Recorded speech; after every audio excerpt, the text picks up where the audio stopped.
Merci de cette confiance renouvelée au programme de Renouveau TV. Bienvenue dans votre émission Regard croisé. Comme un coup près, la nouvelle date pour le référendum constitutionnel est désormais connue. C'est le sujet qui va essentiellement occuper nos regards ce soir. Pour l'aborder, nos invités, ils sont 4. Le premier, monsieur Cheikh Oumar Soumano, il est le coordinateur du baromètre, également président de l'organisation des jeunes patrons du Mali. Monsieur Soumano, merci d'être là. Bonsoir Barou, bonsoir à tous les téléspectateurs, bonsoir à mes co-débatteurs. Deuxième invité, Dr Mamoudou Touré, il est président de la jeunesse au niveau du CNID Faso Iriwaton. Dr Touré, merci d'être là. Bonsoir M. Sidibé, bonsoir chers amis. Je salue également l'ensemble de vos téléspectateurs. Troisième invité, M. Bagui Diarra, il est analyste politique qui s'intéresse aussi aux questions en lien avec l'énergie. M. Diarra, merci d'être là. Merci M. Sidibé. Bonsoir à mes co-débatteurs, bonsoir également aux fidèles de Renouveau TV. Nous avons le plaisir aussi de vous présenter le premier vice-président du parti Yelema, vous l'aurez compris, M. Boubacar Diko. M. Diko, merci d'être là. Merci Barou, merci de m'avoir invité. Comme annoncé, après un premier report, la date du référendum vient d'être fixée par décret présidentiel signé colonel Assimi Goïta. La date retenue donc est ce 18 juin pour le vote des civils et le 11 juin pour le vote des forces armées maliennes. Selon le décret, la campagne démarre ce 2 juin. Monsieur Dr Touré, comment vous avez déjà accueilli l'annonce de cette date? Une surprise pour vous? Pas du tout. Disons que cette nouvelle était attendue, oui. D'autant plus qu'il y avait déjà la date qui avait été proposée une première fois, mais malheureusement, compte tenu des contraintes du terrain, donc il y a eu un léger report. Et voilà que le gouvernement revient cette fois-ci avec l'annonce officielle donc, de la date de l'élection référendaire. Donc nous pouvons dire que c'est avec satisfaction que nous l'avons accueilli, oui. Mais pas du tout surpris. Sur toujours la nouvelle, elle a été une surprise pour plus d'un. Ça a été le cas pour vous? Oui, absolument. Mais moi, ça ne m'étonne pas. Déjà, comme je l'ai dit, il fallait s'attendre à ça. C'est vrai qu'à un moment donné, il y avait des doutes qui étaient dans l'air. Il fallait s'attendre à une date, mais le 18 juin. Oui, c'est ce que j'ai dit. Les gens, en tout cas, moi, j'ai été émerveillement surpris, agréablement surpris, je veux dire. Ça, c'est l'actif des autorités de la transition. Ça veut dire que l'intention, la volonté, la manifeste de pouvoir véritablement respecter le chronogramme initial, même si quelque part il y a eu un peu de retard qui a été accusé. Et donc je pense que ça aussi c'est une réponse encore une fois pour montrer la volonté ferme et politique du président Assimi et de l'ensemble de son gouvernement de vouloir véritablement faire un pas vers la 4e République. Parce que maintenant je crois que cette fois-ci en tout cas le débat pour ce qui concerne est-ce que l'utilité de faire cette constitution on va revenir est clos. Monsieur Diko, comment vous avez accueilli l'annonce de cette date? Bon, en tout cas, merci Barou pour cette question. Moi, je pense que ce qui est important aussi, c'est de rappeler que cette date a été suite à un premier report. Et que lors de ce premier report, nous avons eu un communiqué du ministre en charge qui disait que la nouvelle date, il y aura une consultation large, en tout cas des membres de l'organisation des lèges et aussi certains acteurs, sans préciser lesquels. Et je pense que certains acteurs, les acteurs principaux sont les partis politiques. En tout cas, nous avons appris la date comme tout le monde au petit écran. Et donc nous n'avons pas été consultés à la publication de la nouvelle date. Ceci étant, ça peut donner aussi raison à des pessimistes qui pensent que c'est une mauvaise planification parce qu'il y a eu plusieurs reports. Mais en écoutant, c'est le ministre de l'administration territoriale qui a parlé. Donc c'est le patron de l'administration. Et donc ceci étant, cela veut dire certainement qu'il a tenu compte de certaines interrogations qui sont est-ce que les fichiers sur lesquels les élections vont se faire est déjà prêt? est-ce que tous les Maliens pourront avoir leur carte biométrique? Est-ce que les conditions sécuritaires sur l'ensemble du territoire, parce qu'il y a une élection référendaire. On va en venir par rapport à la faisabilité. Et donc, je me dis qu'il a certainement pris connaissance des différents indicateurs pour pouvoir donner une date quand même. Parce qu'une date, quand même, elle est importante. En tout cas, juste pour finir ce point, je pense que ce qui est important, c'est donner la possibilité à ceux qui ont un vrai jeu démocratique qui puisse se faire entre ceux qui sont pour et ceux qui sont contre. Donc, et que les campagnes ne commencent pas bien avant. Et que vraiment, même vous, en tant qu'acteur des médias, que vous donnez la possibilité à ceux qui ont un vrai débat démocratique. Parce que le Mali Koura aussi, c'est ça. C'est donner la possibilité à tous les Maliens qui puissent discuter convenablement de la loi fondamentale. Juste pour finir sur ce point, c'est que, en tout cas, ce que j'essaie de nos jours, c'est que les dates des examens pour les baccalauréats, c'est les 19. Donc je ne sais pas, est-ce que le ministre a bien évidemment nous ne sommes pas encore dans le fond du son homologue par rapport à cette date. Monsieur Diarra, qu'est-ce qui a pu prévaloir le choix de la date du 18 juin? Qu'est-ce qui a prévalu, je ne saurais le dire parce que je ne sais pas, je n'étais vraiment pas un peu comme je dirais dans le secret des jeux pour le savoir. Mais juste à la question quand même de savoir si cette date en termes de proposition a été une surprise. Moi personnellement, je l'ai perçue comme telle, comme une surprise parce que les causes ayant procédé en fait au premier report, est-ce que ces causes-là ont été effectivement analysées ou adressées à bon escient pour faire en sorte que ce vers quoi nous y allons, nous puissions effectivement le mieux possible arriver à des élections qui confortent en fait nos attentes. Et donc je n'ai vraiment pas vu les prémices, j'ai pas vu les prémices venir suite à ce premier report-là, nous amener effectivement à une date. Mais ceci étant, cette proposition de date, en même temps je la reçois bien, quand bien même que c'est une surprise parce qu'au moins ça donne un départ au processus pour un retour à l'ordre constitutionnel normal.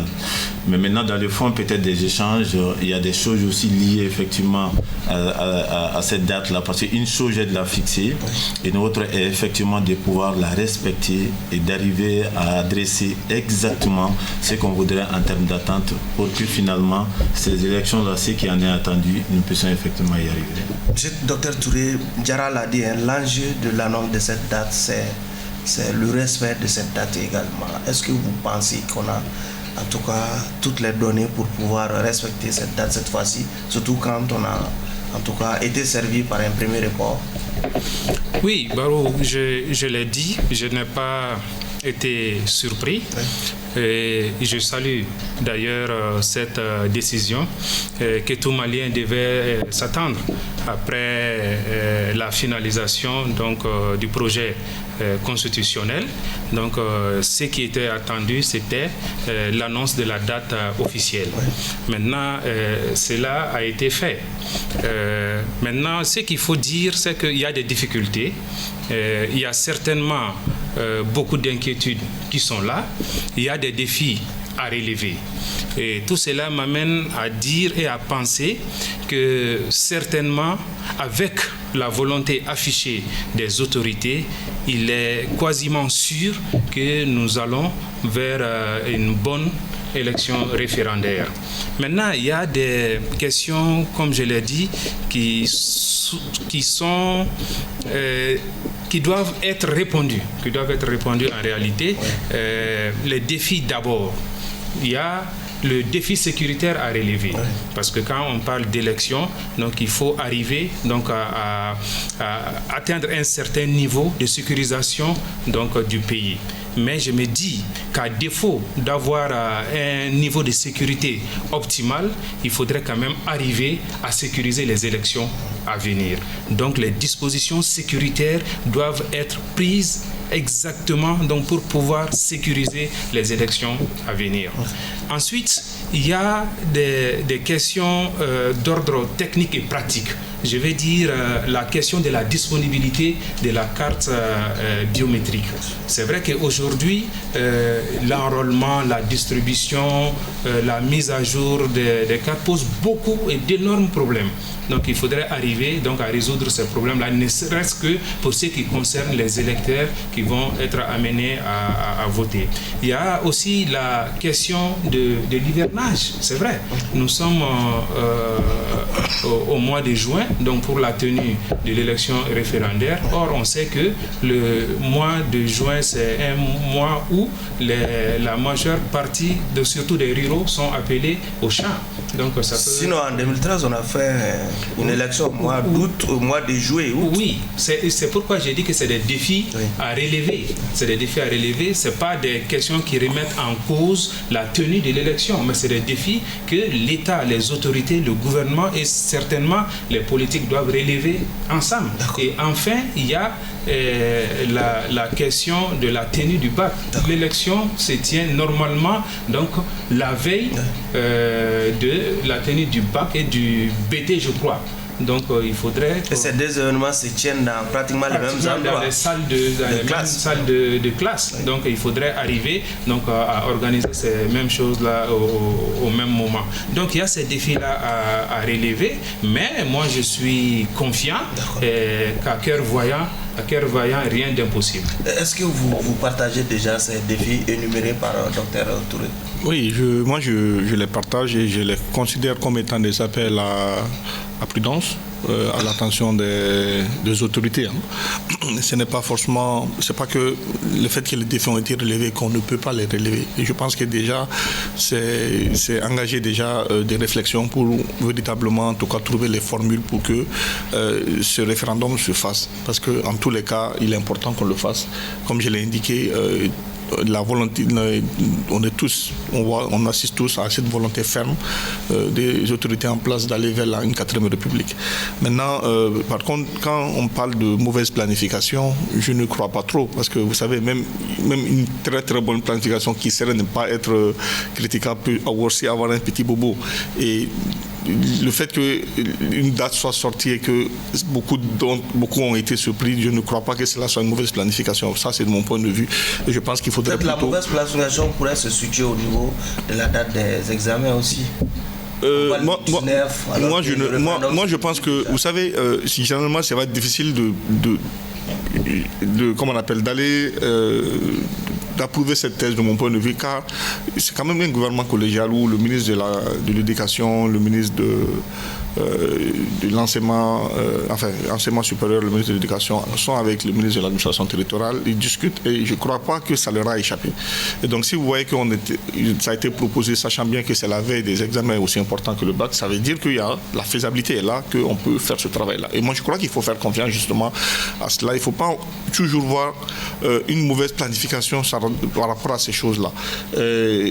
On a vu, c'est pas seulement au Mali que les élections coïncident avec des dates importantes. Dans beaucoup de pays, on l'a vu.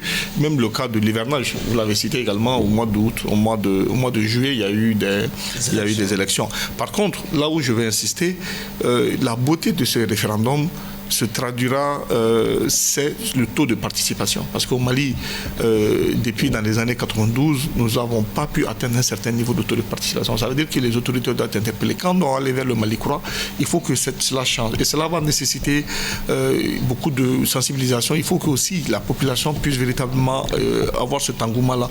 Et que ce que je partage aussi avec monsieur Diko, c'est qu'il y ait la place soit laissée véritablement à un débat démocratique, que ceux qui sont contre la Constitution puissent s'exprimer aussi bien contre pour ceux qui sont pour la Constitution. Et je pense que nos autorités sont dans cette dynamique, sont dans cette perspective, il faut les saluer. Et je crois que c'est pour ça d'ailleurs, il y a eu cette campagne référendaire qui a été prévue pour le 2, qui va démarrer le 2 et qui va s'achever vers le 16. Voilà, donc c'est ce que je peux dire par rapport à ça. Diko, sur les défis. Sur les défis, je pense que dans ma première intervention, j'ai cité quelques-uns. Et donc, je pense que le défi, justement, c'est d'avoir la possibilité d'être capable de respecter l'État. Ça, c'est déjà un grand défi. Et ça nous engage. Vous savez, le chronogramme, c'est un engagement non seulement national, mais aussi c'est un engagement international. Donc il est important que quand les autorités prennent des engagements, qu'ils arrivent à respecter. Ça, c'est vraiment un grand défi. Et je l'ai rappelé qu'au début, quand les dates ont été annoncées, on a été, je pense, les premiers à interpeller, à tenir la sonnette d'alarme comme quoi c'est des dates souvent qui ne sont pas assez mûries ou c'est pas assez consensuel. L'exemple frappant, c'est que, en tout cas, les acteurs principaux d'une élection, ce sont les partis politiques. Nous n'avons pas été consultés. Donc ça, c'est un grand défi. L'autre défi aussi, c'est l'accès aux documents pour pouvoir voter. Vous savez, le Mali a toujours enregistré l'un des taux records en termes de la non-participation aux élections. Et là, ce n'est pas une élection anodine, c'est une élection référendaire sur laquelle l'ensemble des Maliens doivent avoir la possibilité de donner sa position. Et c'est la loi fondamentale. C'est à partir de là que tout découle, que tout le processus de refondation découle. Il faut donner la possibilité aux Maliens de voter. Et quand je note que le collège a été convoqué le 18 juin, nous sommes pratiquement à un mois.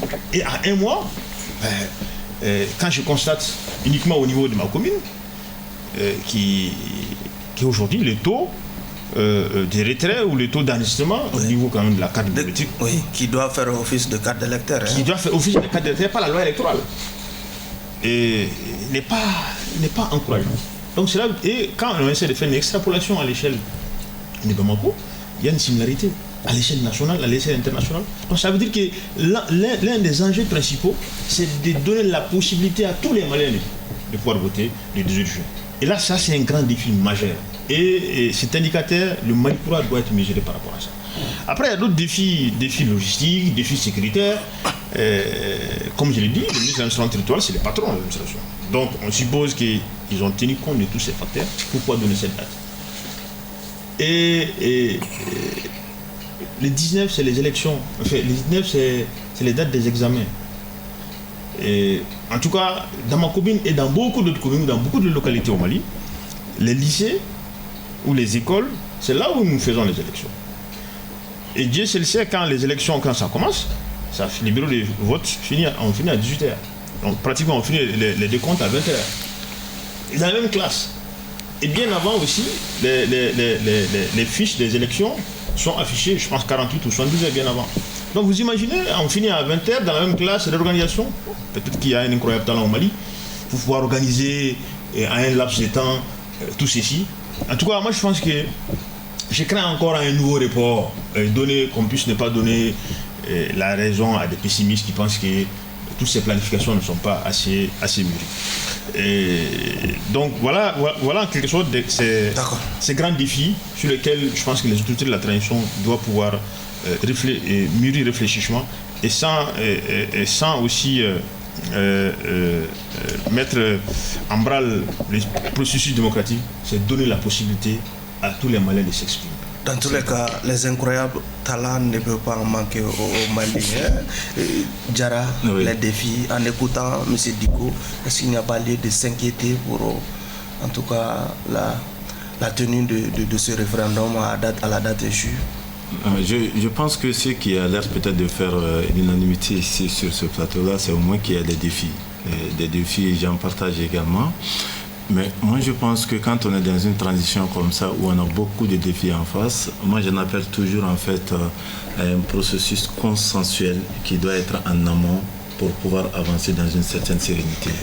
Je veux dire là que l'important n'est pas d'être dans la promptitude avec une machine électorale, de donner une date et d'avoir l'administration pour avancer effectivement à cette date-là, vaille que vaille, parce que ça veut dire que vous allez pouvoir peut-être faire votre élection, arriver effectivement à un résultat qui est escompté donc au bout de la machine électorale, mais qui finalement derrière ne va pas permettre d'asseoir en fait cette confiance-là au niveau de la base et faire en sorte que nous puissions être en support de notre Mali-Croix.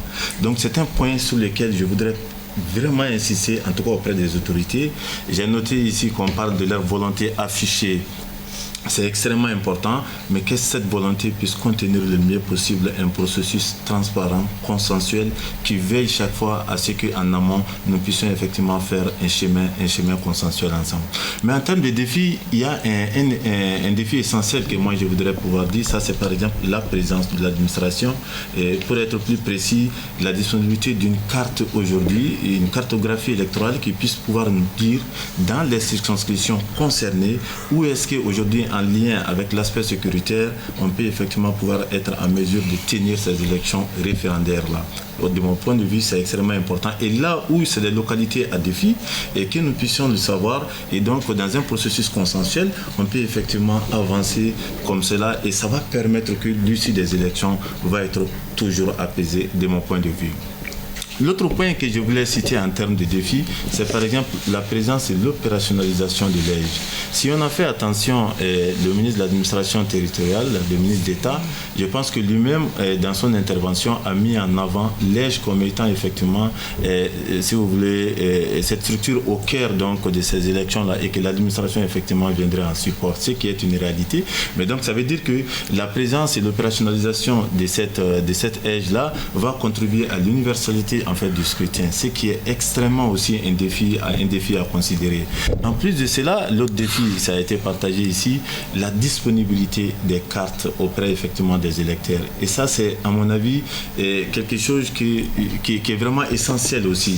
Donc face à tout cela, moi j'ai dit, l'arme devait être toujours d'avoir un cadre consensuel, un cadre transparent et finalement d'inclusivité où déjà les autorités sont les premières effectivement à être dans l'exemplarité et à accompagner un processus qui fait que ce n'est pas seulement le résultat qui compte ou d'arriver aux élections qui compte, mais le fait que les Maliens voient dans ces élections que quelque chose a changé, que ce n'est plus une machine électorale qui est mise en avant, mais que c'est la considération de l'électeur qui permettra finalement d'arriver à une décision qui conforte le choix des autorités plus tard. Docteur Touré, est-ce que l'autre défi ne se situe pas au niveau de la tenue de cette consultation référendaire sur l'ensemble du territoire du Mali, par exemple?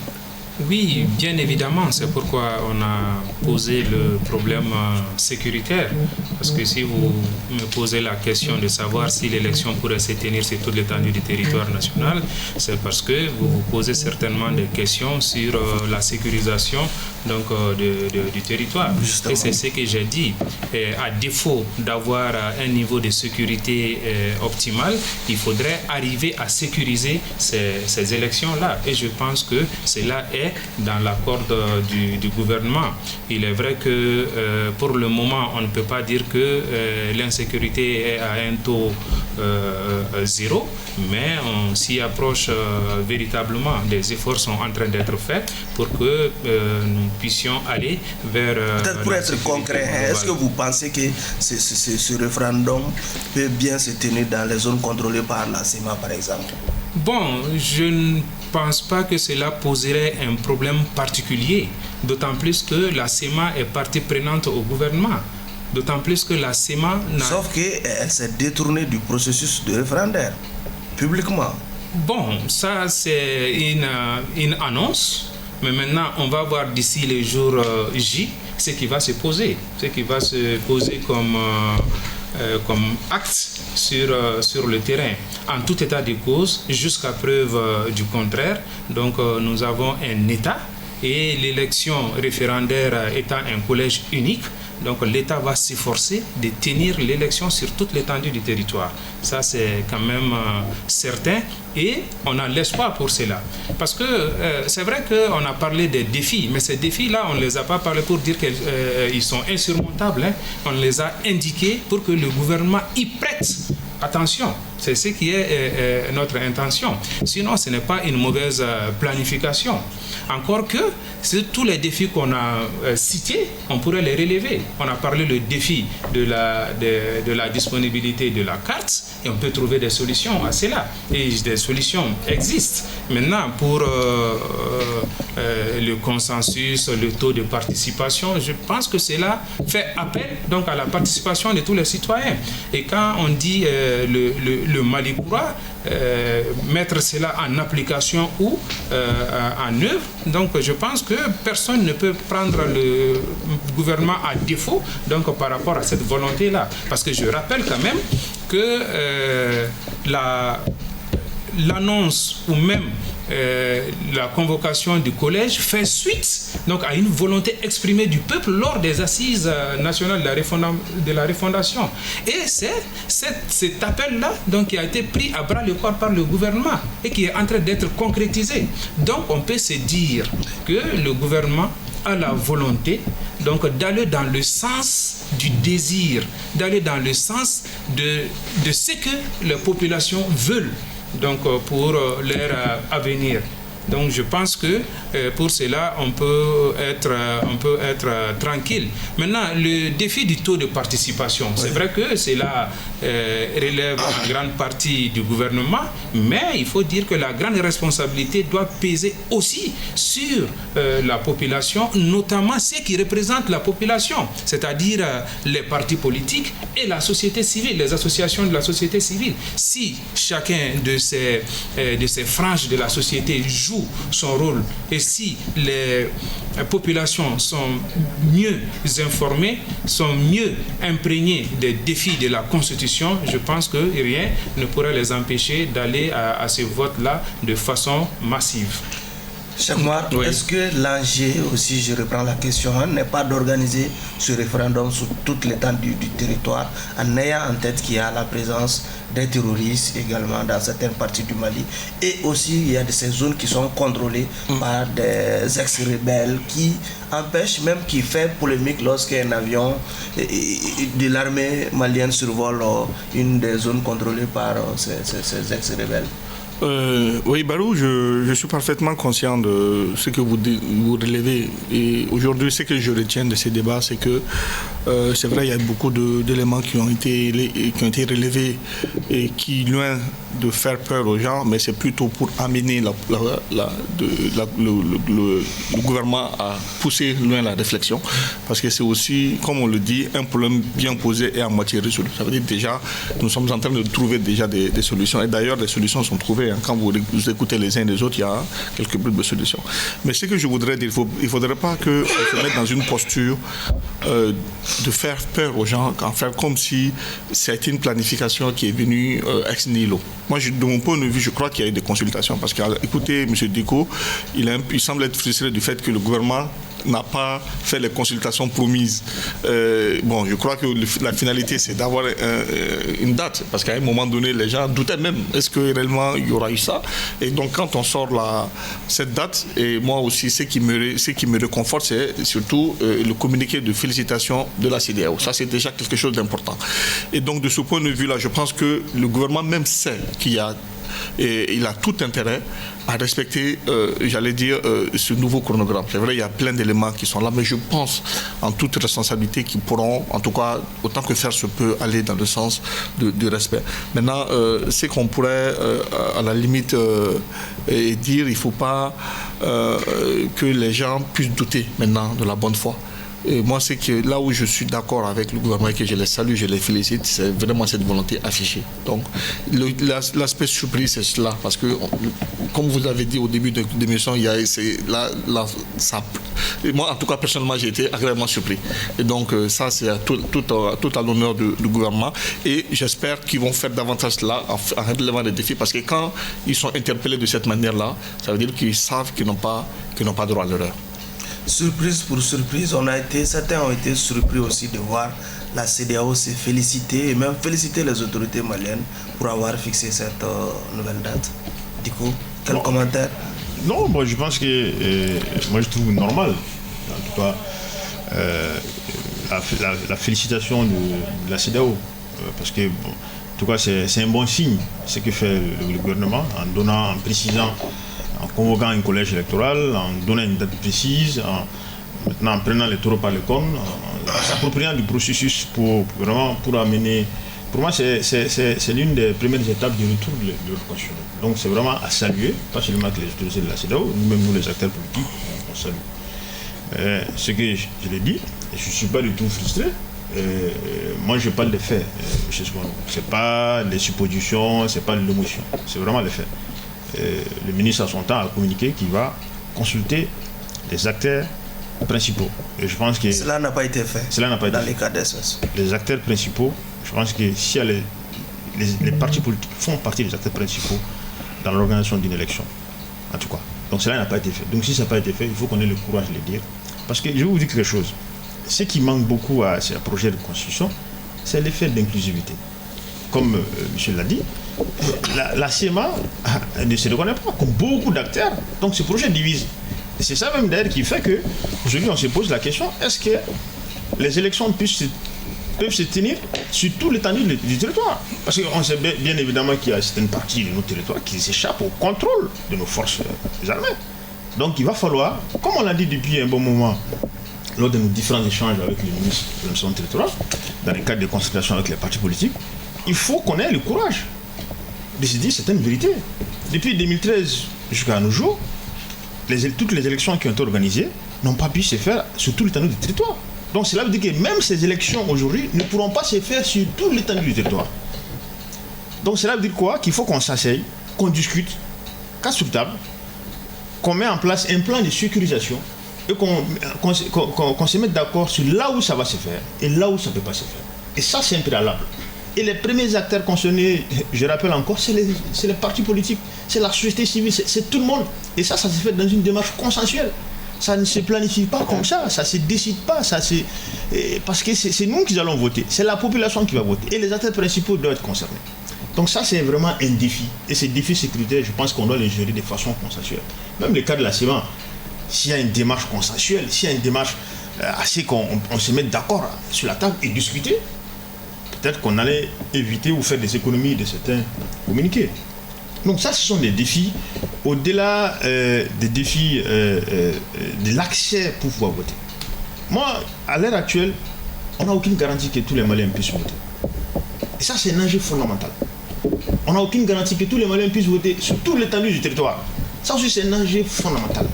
Donc je pense que si le gouvernement arrive à résoudre ces deux enjeux, c'est déjà pas mal. Mais ces enjeux ne peuvent se résoudre que lorsqu'on est dans une démarche consensuelle, lorsqu'on veut rassembler tous les Maliens autour de la table pour discuter d'un sujet capital, un sujet qui transcende tout, qui dépasse les cadres des partis politiques, qui dépasse la société civile, mais c'est un sujet qui concerne tous les Maliens. Et aujourd'hui, je vais vous dire, la constitution qui gère actuellement, qui est en vigueur, elle a été votée lorsque la majeure partie des Maliens étaient plus jeunes, étaient très jeunes. En 92, il y a cela bientôt 30 ans. Les Maliens d'aujourd'hui. Hein? Les Maliens d'aujourd'hui, bien sûr. La majeure, c'est-à-dire, je dirais 50% des Maliens étaient jeunes, très jeunes. Et c'est cette constitution qui gère les pays. Donc la constitution que nous allons voter aujourd'hui, ou pas, c'est cette constitution qui va certainement gérer ces pays dans le temps. C'est un lapsus révélateur, hein? Non, pas du tout. Il faut que ce soit le plus juste possible. D'accord. Donc, cette constitution, c'est ça qui va gérer le Mali dans 20, dans 30 ans. Donc, réfléchissons.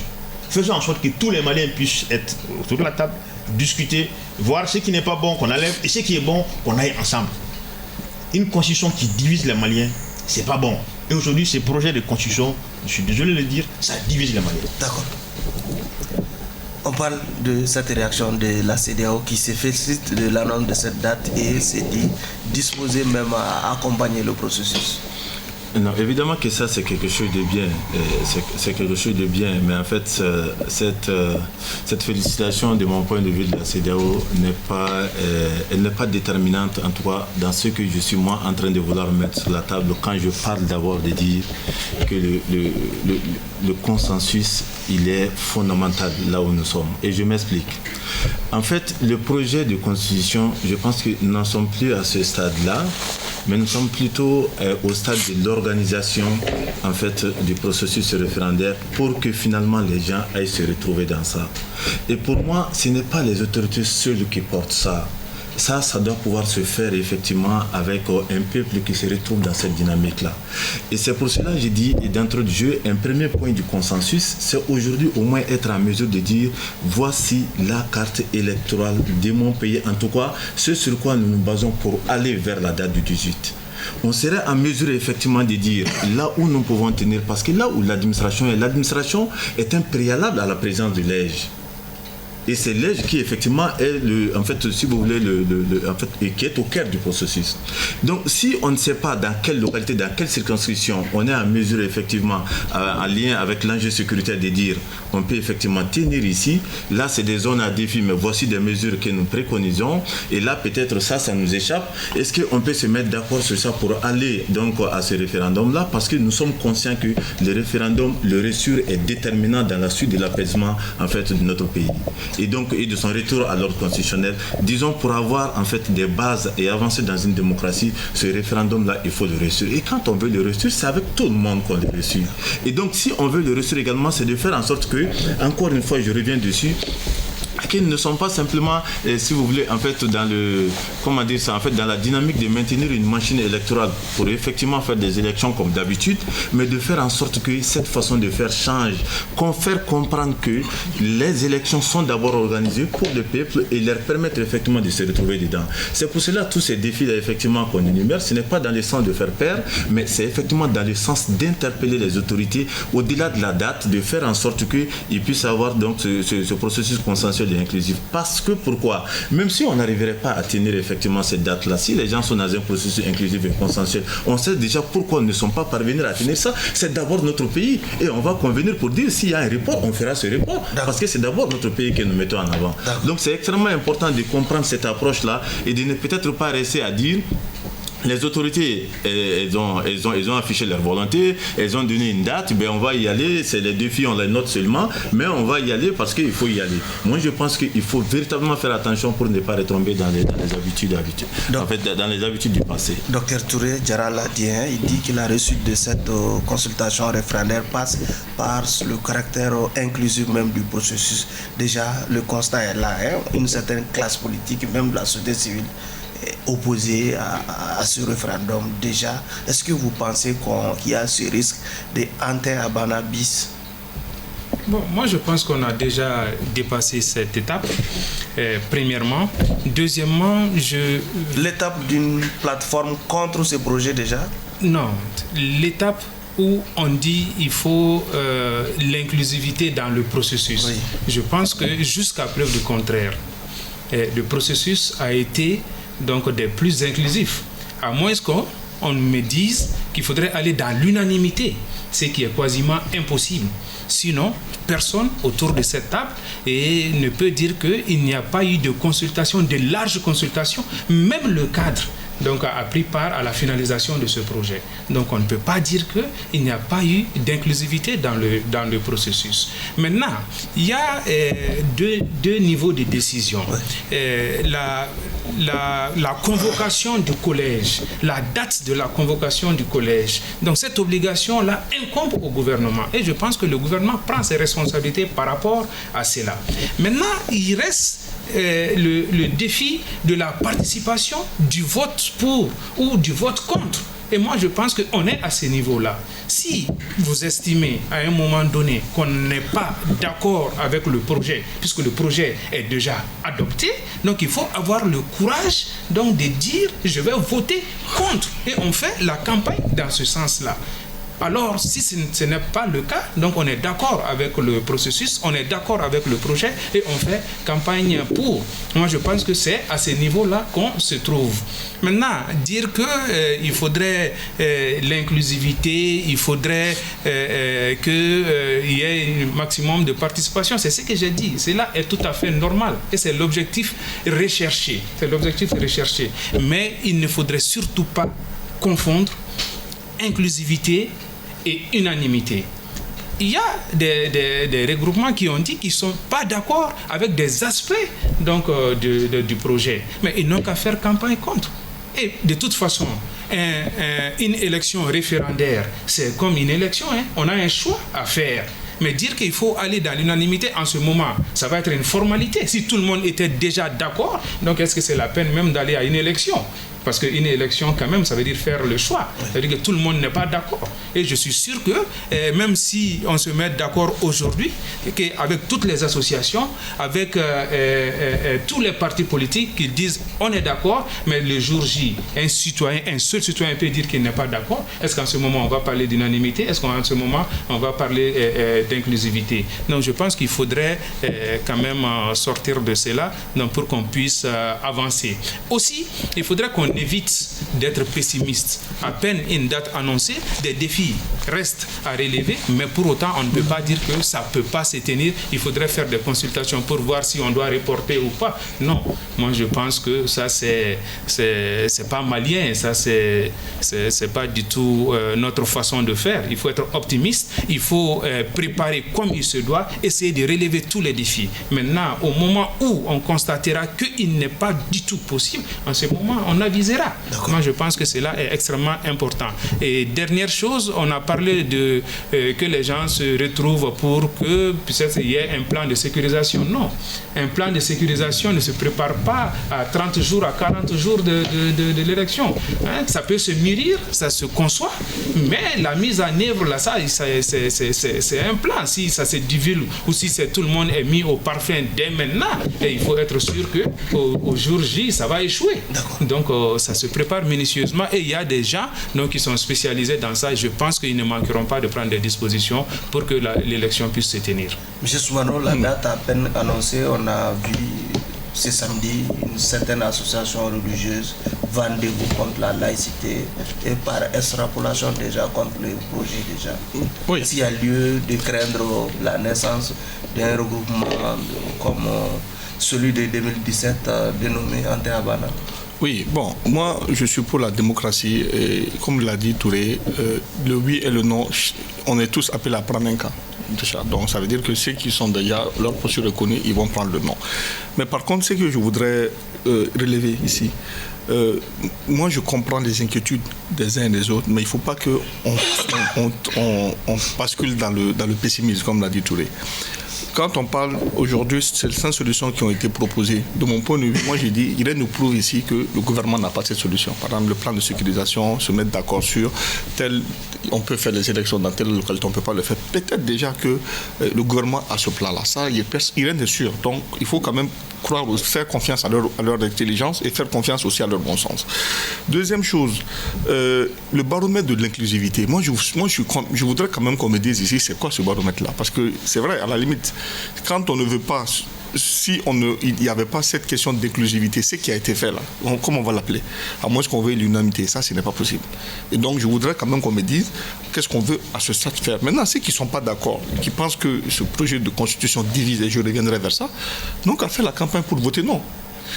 Nous, mon regroupement, je n'ai jamais été associé par le truc, mais autant ça ne m'empêche pas, même si je suis frustré, de dire mon point de vue, mais je ne dirais pas pour autant que ça n'a pas été inclusif. Moi, j'ai eu le temps de participer à des débats de façon formelle et informelle, mais formellement, comme de certains partis politiques qui à un certain moment donné étaient associés à un processus, et souvent certains au bout d'études sont revenus, par notre étant membre de la société civile, on n'a jamais été conviés, mais pourtant, on joue notre rôle. Et enfin, dernière chose, moi, ce que je vais dire, quand on dit aujourd'hui que ce projet de constitution divise les Maliens, mais l'actuel divise plus. Parce qu'à chaque fois que nous avons appelé cette constitution en vigueur pour rassembler les Maliens, ça nous amène dos à dos. Ça, c'est une question de division. Je crois que ça ne va pas commencer par ce projet de constitution. L'ancienne, celle de 92, a plus divisé. Et c'est pour ça, d'ailleurs, moi je soutiens qu'on aille vers une quatrième constitution parce qu'actuellement, il y a beaucoup de problèmes qui pourront être résolus avec la nouvelle constitution. Donc je voudrais vraiment terminer pour dire qu'il ne faudrait pas que les inquiétudes, oui, mais il ne faut pas qu'on tombe dans le pessimisme. Vous notiez après l'intervention de Soumano? Oui, bon.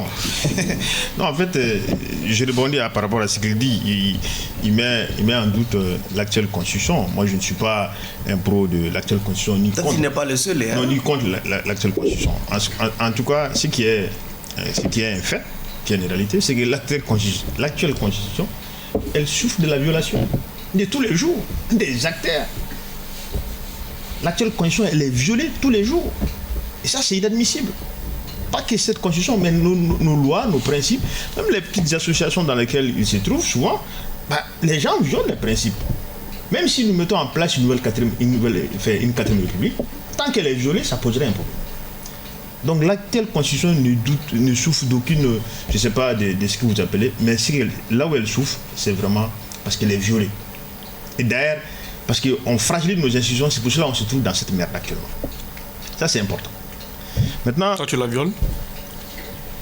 Vous savez, allez-y. Juste pour vous faire perdre le fil. Voilà, allez-y. Je comprends ce système.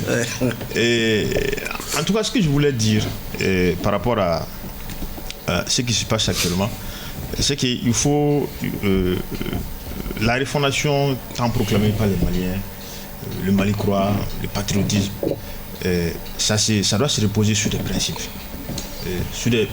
tangibles. La vérité, la transparence, le renforcement de nos institutions, le respect de nos principes. Ça, c'est très important.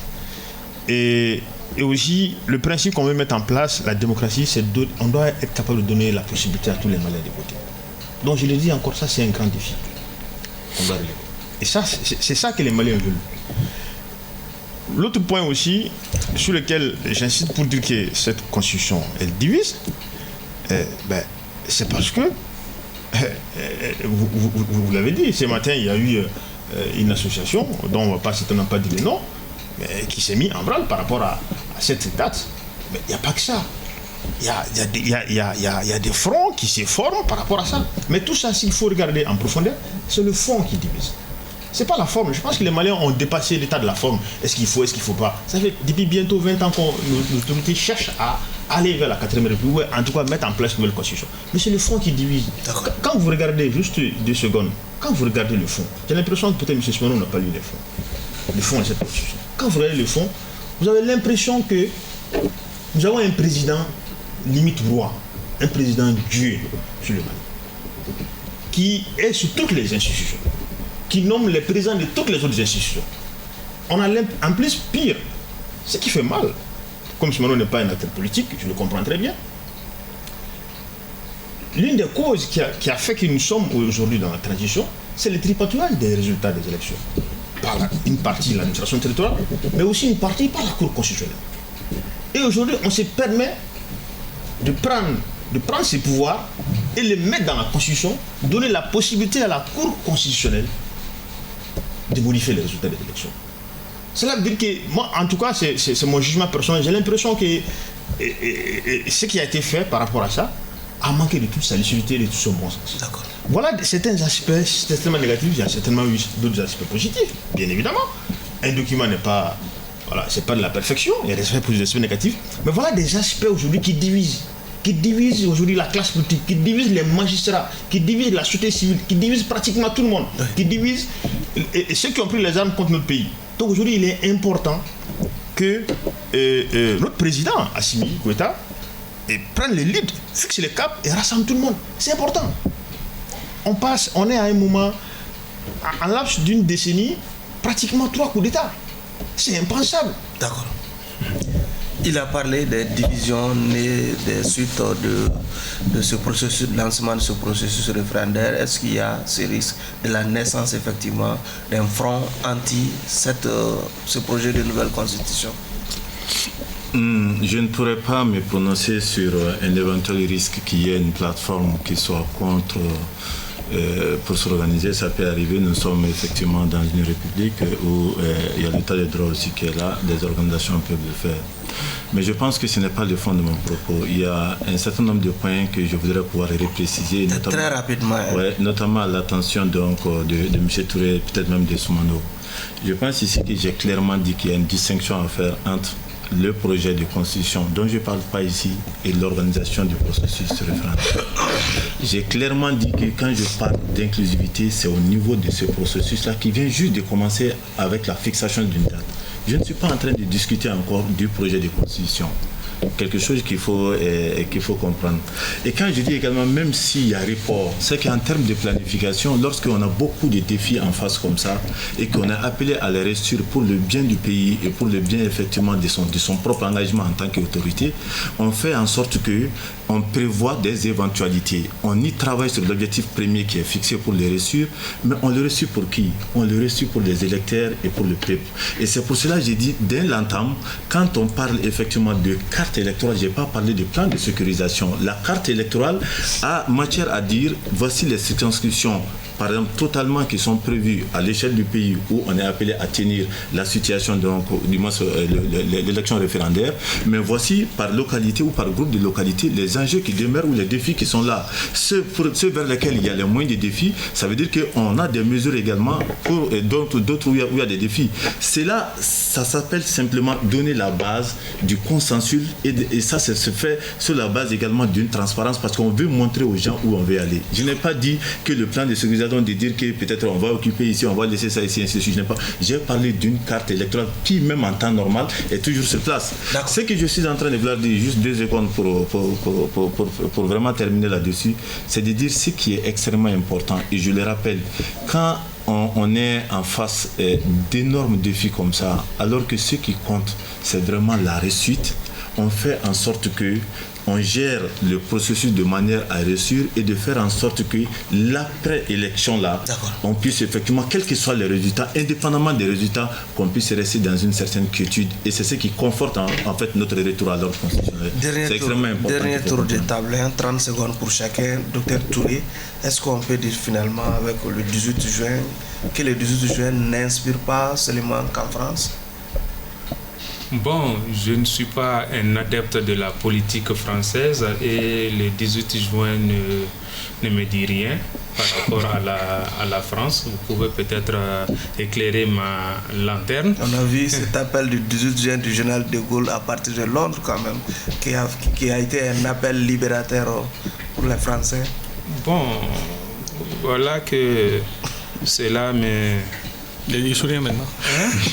Oui, cela me laisse un peu perplexe parce que j'aurais voulu avoir peut-être un autre référentiel par rapport à non, par rapport au Mali, par rapport à Samori Touré, par rapport à Firoun, par rapport à d'autres résistants, Elhadj Omar et autres. Donc je pense que cela m'aurait mieux inspiré. Mais de toute façon, je pense que, comme je l'ai dit au départ, cette date, elle est importante parce qu'elle donne une indication claire de la volonté du gouvernement d'aller à des élections, notamment la première élection, l'élection référendaire. Je pense que tout sera mis en œuvre pour cela. Et permettez-moi aussi de revenir un peu sur la question de la Limama en quelques secondes, parce que la Limama est contre la laïcité. Donc si la Limama dit qu'elle n'est pas pour le vote de la Constitution, ça veut dire qu'on va rester dans l'ancienne Constitution où il y a encore la laïcité. Donc il y a une certaine contradiction que je voudrais relever. Et pour finir, je voudrais dire qu'en tout cas, à notre niveau, notamment au niveau du CENI, donc nous saluons donc, cette convocation du collège. Donc nous soutenons le gouvernement dans ce sens-là. Nous allons travailler donc, à ce que les uns et les autres votent donc, pour cette constitution-là, et nous travaillerons à ce qu'il y ait cette inclusivité-là, voire cette inclusivité pour que le Malikoura soit une réalité pour nous tous. Oui. Donc le dernier mot, je voulais d'abord dire que à Diko que moi je ne viole pas la Constitution, donc en tout cas ça je suis sûr de ça, et donc je la viole pas. Et par contre je souhaiterais quand même que les inquiétudes qui ont été relevées restent au stade des inquiétudes et que ça ne puisse pas amener les gens à être des pessimistes, et que le gouvernement puisse travailler à relever ces défis. Et je sais qu'il y a des compétences au sein de ce gouvernement et ça va se faire. Et aussi également dire que même si on a 51-49%, ça veut dire qu'il y a la majorité qui l'a emporté et les 49% représentant l'opposition, c'est pas un souci, c'est ça aussi la démocratie. Et donc vivement que la campagne référendaire soit ouverte et que, en tout cas, ceux qui sont contre puissent véritablement aussi donner leurs arguments et que, en espérant, comme vous l'avez dit, les médias joueront parfaitement leur rôle. Digo, votre dernier mot. En tout cas, je vois que M. Soumano a déjà donné les chiffres. Peut-être qu'il est aussi dans les petits secrets de Dieu. 51-41%, peut-être que lui c'est déjà le résultat des référendums. Mais bon, moi je pense que dans un principe de démocratie, il faut donner la possibilité à tous les Maliens de voter. C'est ça aussi les Malikoura. Et on ne souhaiterait pas avoir un taux, on va dire, un taux de 2 ou 3% ou un taux de 10%. En tout cas, on aimerait avoir un taux rural qui reflète la réalité. Et ça, c'est ta responsabilité, mon cher. Et ça, c'est important. Donc ça permet de montrer que les grandes réformes qui ont été demandées lors des assises, lors des dénis, en termes sur le processus électoral, a été effectif. En tout cas, pour finir, moi, ce que je voulais quand même dire, c'est que les autorités de la transition peuvent encore fixer les caps et nous sortir dans cette situation, bien évidemment, mais avec une démarche inclusive, c'est important. Allez-y. Oui, je pense que rapidement, à l'entendre de mon propos, tout ce que j'ai dit là, c'était quand même d'inciter les autorités vraiment à pouvoir être dans une dynamique à réussir ça, l'IGS. Mais là où je vais véritablement interpeller, c'est la classe politique. Moi, je pense que cette classe politique-là, elle est déterminante dans le processus au regard même de la charte parce qu'elle a des rôles à jouer. Mais je pense que dans le même temps, elle doit avoir plus de responsabilités en cela que la classe politique doit pouvoir effectivement se réorganiser et faire en sorte que ce retour à l'ordre constitutionnel puisse jouer toute sa partition, mais dans le sens, encore une fois, dans le sens de faire en sorte que notre pays passe en avant et non peut-être un intérêt qui peut être donc partisan, mais de faire en sorte qu'on est dans un contexte particulier d'exception et que c'est notre Mali qui doit compter parce que s'il n'est pas là, on ne fera pas de la politique et de faire en sorte que nous ayons cette classe politique suffisamment responsable, des autorités interpellées et je pense que c'est dans cet ensemble-là que nous pouvons arriver à asseoir une confiance auprès de nos peuples qui auront confiance aux élections et c'est ce qui fait la réussite de notre pays. J'ai aussi envie d'asseoir mon autorité pour mettre un terme à ce débat de ce soir. Nos invités étaient M. Dr Mamoudou Touré, il est président de la jeunesse au niveau du SUNIT Faso Yiriwaton, Cheikh Mar Soumano, coordinateur du baromètre, président de l'organisation des jeunes patrons du Mali, Boubacar Diko, premier vice-président du parti Yelema Bagidjara, analyste politique. Merci à vous de nous avoir suivis. Un clin d'œil appuyé à la population du cercle de Yamfolila. Au revoir.